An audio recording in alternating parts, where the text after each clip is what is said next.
There has been debate, especially on social media platforms, over a report that each MP is to be allocated 20 million shillings, over 10 billion shillings budget, as facilitation in the fight against COVID-19. This money is part of the 304 billion shillings supplementary budget passed by Parliament last week to mitigate the effects of the virus. When Parliament convened today, Speaker Rebecca Kadaga asked MPs not to discuss this money.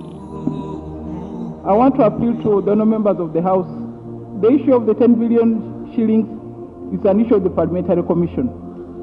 So members do not continue talking about it because you don't know about it. Allow the Speaker and the Commissioner to speak on your behalf. It's not your business, just go on with your lives. Assalamu alaikum wa rahmatullahi wa barakatuh. Hello Uganda. Are you ready? Should we begin? Now ladies and gentlemen, do you remember the days when your parents or grandparents used to say President Museveni should be in power for as long as he wants? When you used to say, and when you got time to go through your timeline of any social media that you have, nosanga videos of people talking about injustice, corruption, nepotism, nozitako. But when you found videos of Rihanna, Cardi B, Beyonce or Drake, noziwobudde.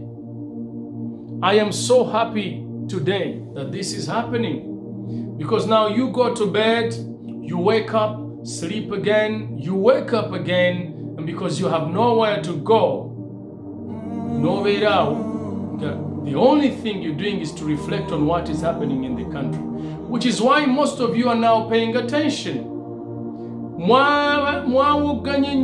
Because most members of Parliament want to take 10 billion shillings.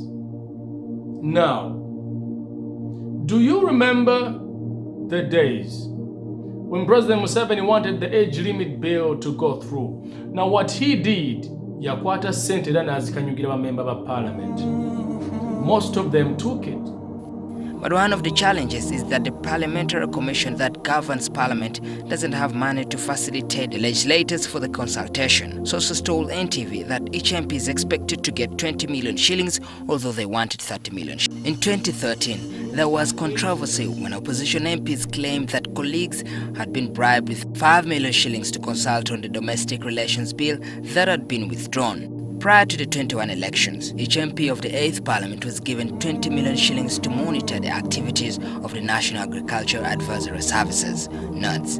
Some MPs, especially from the opposition, rejected the money and returned it to the Parliamentary Commission. In 2005, NRM MPs were given 5 million shillings to consult the constituencies on the proposed constitution amendments, but political observers interpreted this as a bribe for the MPs to remove the 5-year presidential term limits from the constitution, and it was done.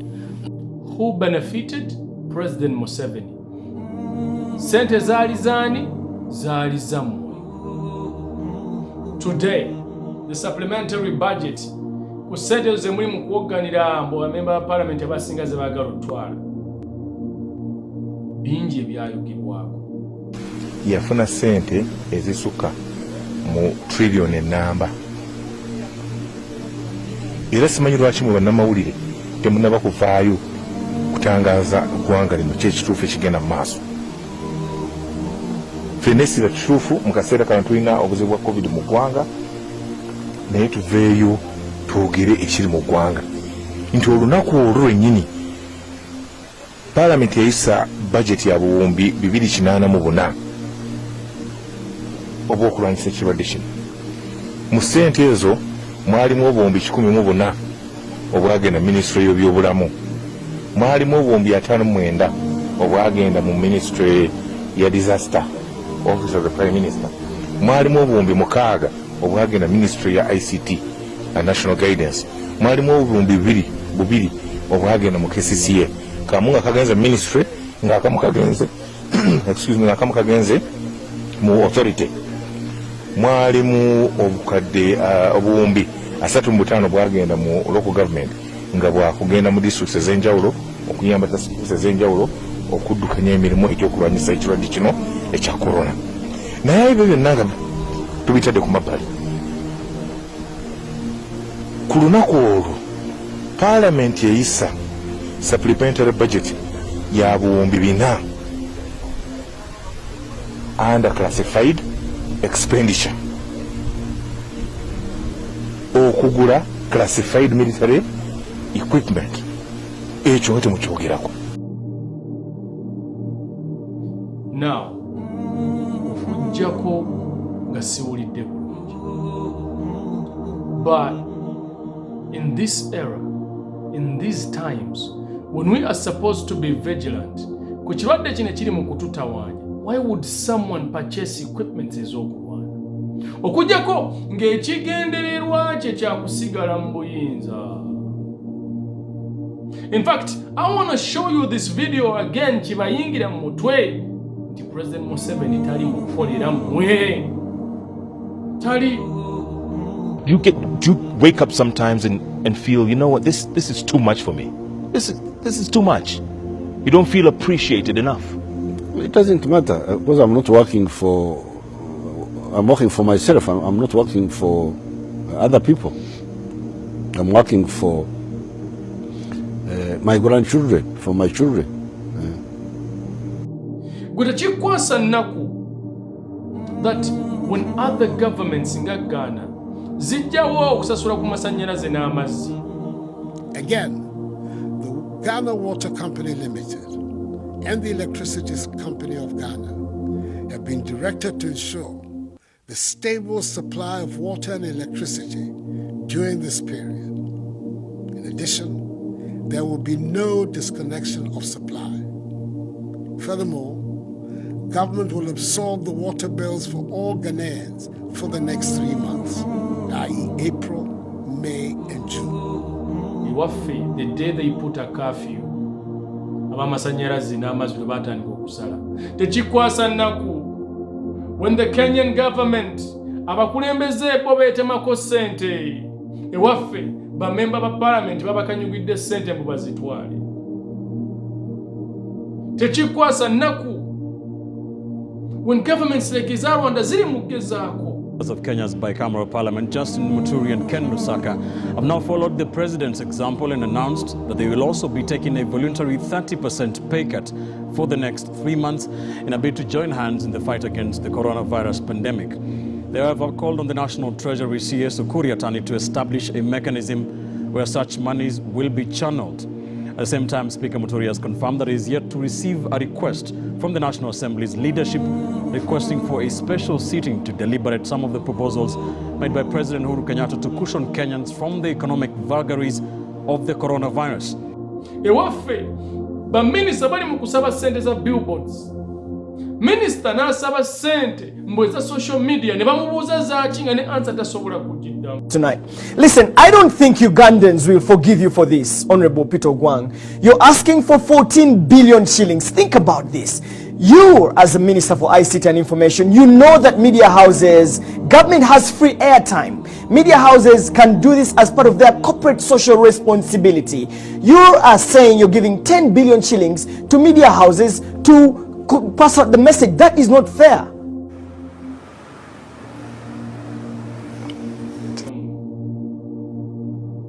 You are giving so much charity.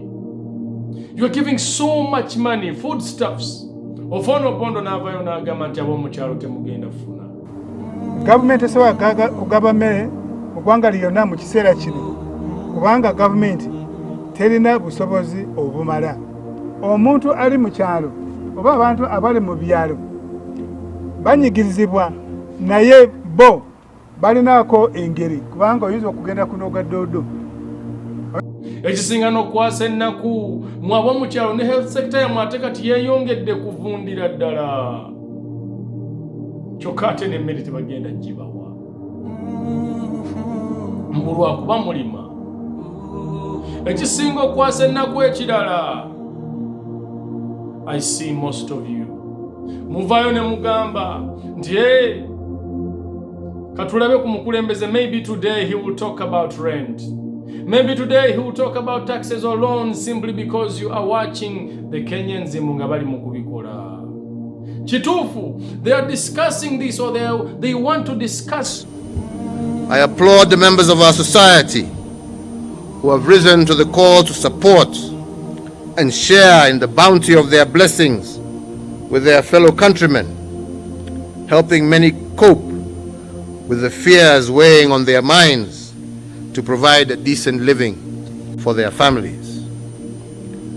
I note with particular appreciation those property owners who have reduced or agreed to work terms for the monthly rent in order to help provide a roof over the heads of our more vulnerable brothers and sisters. And in that regard, I wish to urge all others to emulate this great example. But the difference is,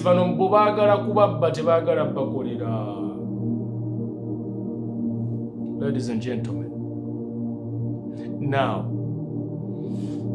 most members of parliament would be okay with quick fixes as mugenda maso. Accepting 20 million does not mean it will eradicate ekizibu ekisingane 20 million.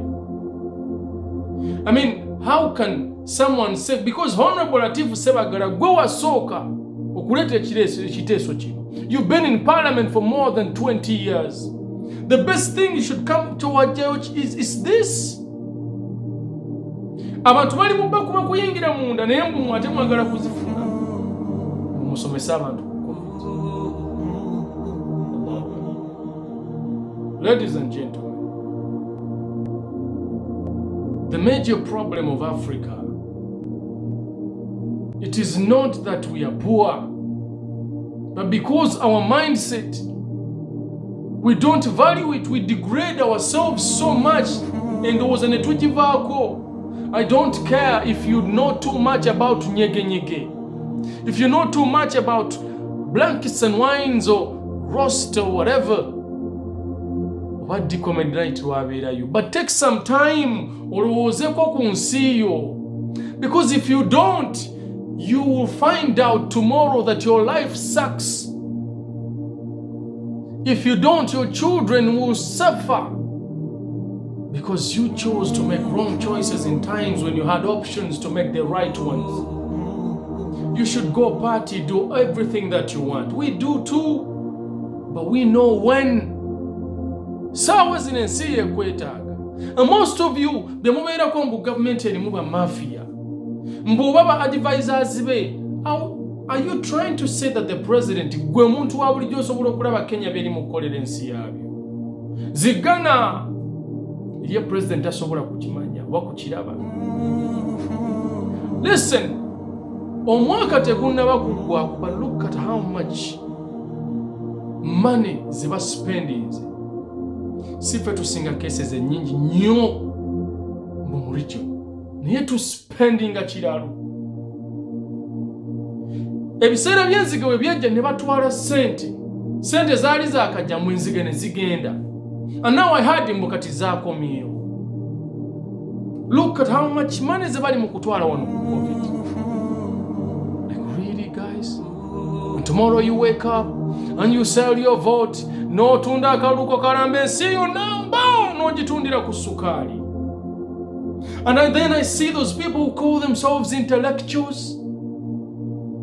When you see information like this, you don't want to teach your people. Bemutwalanga abatali ba intellectual kutegera bikiddala ebiri mu genda mu ggwanga, because you forget the people react only when they have information. Nwalaba balandiro ne batwala ne basirika mbulwa kuba bazimbya amayumba. But you forget nti omusolo nga Muhammad Nsereko gwayogeddeko gugenda kujjiramu.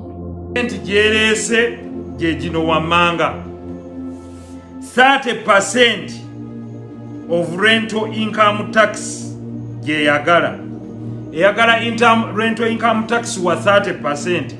Amakulu bwobo ocharginga omuntu rent buli mwezi wa miliyoni emu, government eyagalako emitwalo 3. Ndoza mumpuliriza kakati bano bannagenda ebweru okuba ekyeyo ozimbye obuyumba bw'abapangisa buli kayumba k'abapangisa si kisaakaate kyonna.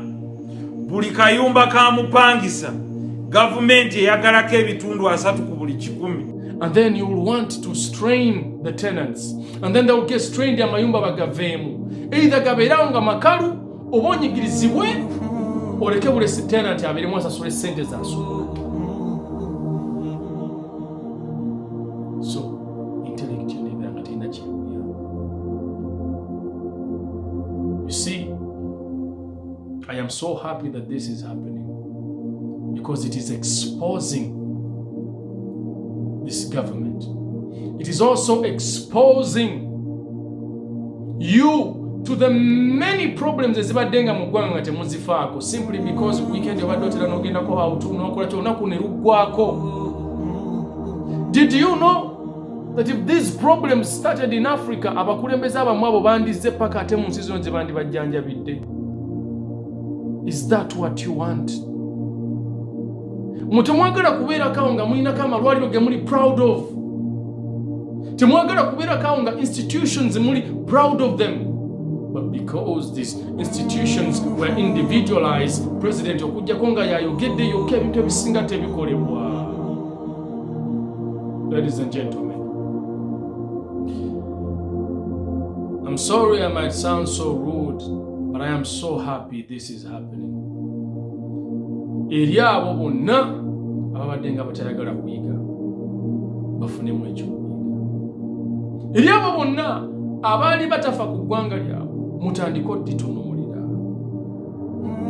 Mugende mu rostand rhyme, blankets and wine, omanyi nti at least eggwanga lyo liyimiridde wano. My name is Fahad Amin Suga. Assalamu alaikum wa rahmatullahi wa barakatuh. I urge people, mulekerawo kulowooza nti quick fixes ezimalawo ebizibu